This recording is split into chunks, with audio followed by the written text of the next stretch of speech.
Good afternoon, sir. Good afternoon, classmates. So, my topic for today is about motion.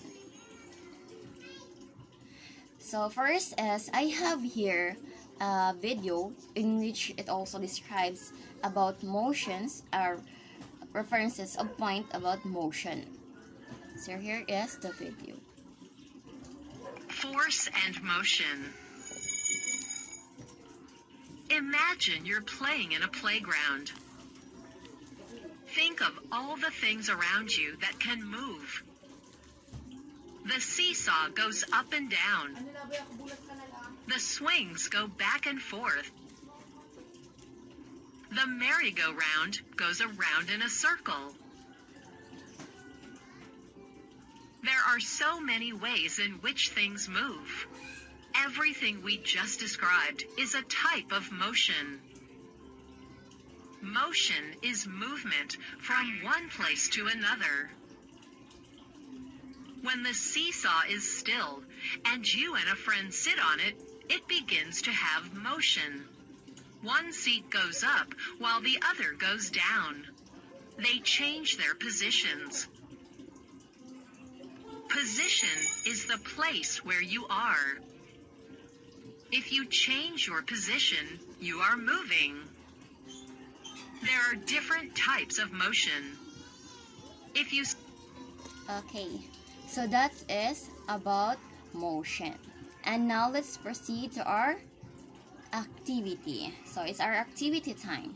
So here, as you can see, there are 4 pictures. So here in the 4 pictures, our activity is a group in which there might be 2 groups, and each member it might be 5 groups because you are 10 group. You are also 10, or it might be 3 groups as long as your groupings. So and now, in our activity, we also have here a picture.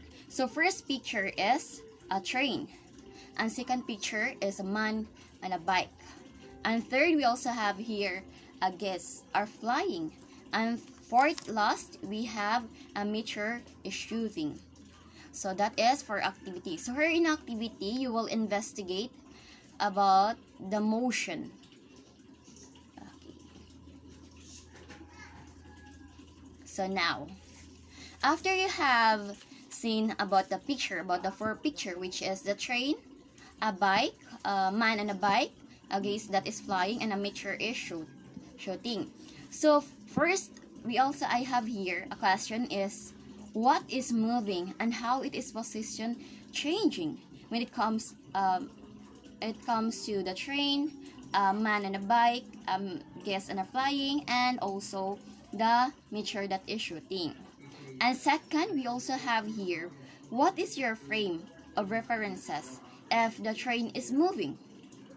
So what is your frame of references if the train is moving? It might be a straight line, or that is a frame of references. And also our third, how can we perceive motion depends on our frame of references.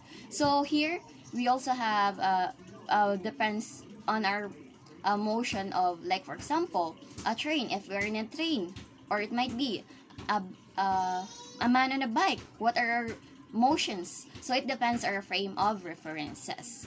Okay, that's it for our questions for analysis. And now, let's proceed. So what is really motion? A motion is a process of an object moving or being moved. Motion that repeats is said to occur in a pattern. We can observe patterns of motion to make predictions about how things will move in the future. The force that slowed down moving object is called friction. It is defined as a change in position in relation to a reference point. So here in a motion, there also have many references. Might be a moving object, not like the moving object, because there's a lot of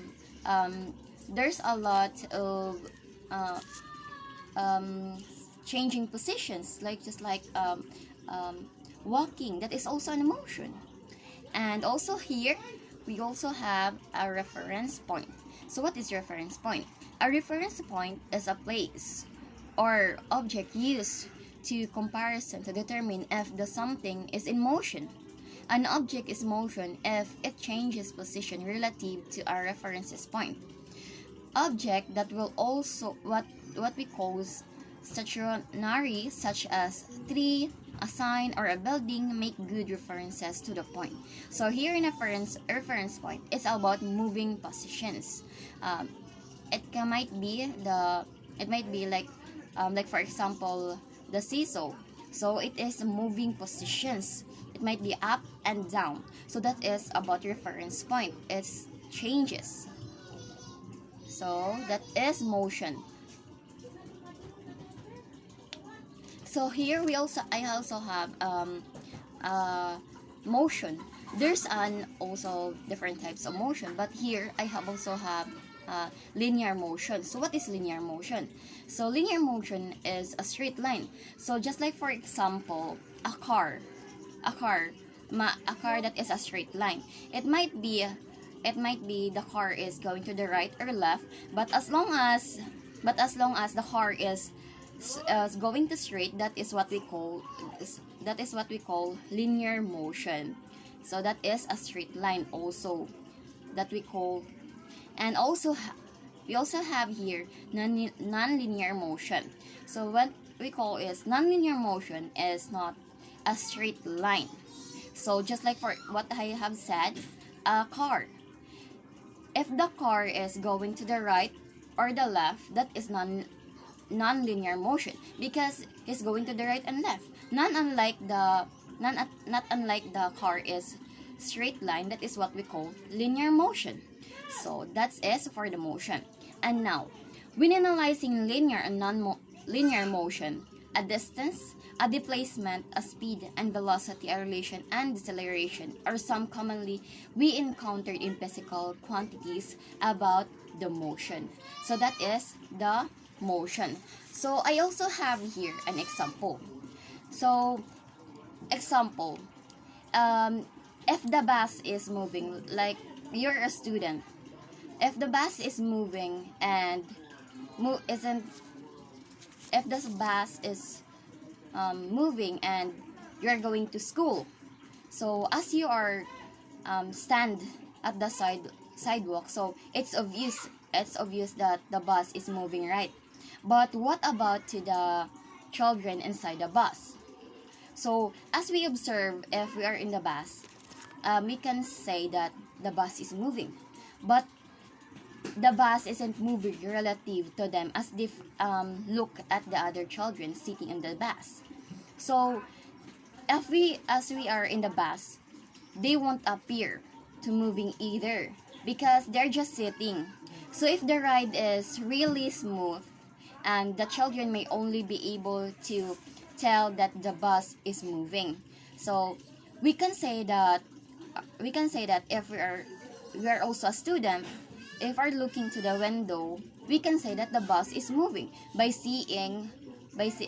looking at the window or seeing that the trees whistling by. So that is what we call motion because it's also a moving position. So that is the example of the motion. So in our environment, there's more to motion that the object simplify changing position. Not like that object, but it might be us also can be changing position through each other. So that is the motion. So that's it for my topic about the motion. I hope that this topic about the motion can understand, because this motion is very important. By changing position, we can also know about it. So that's all for my topic about motion, and thank you.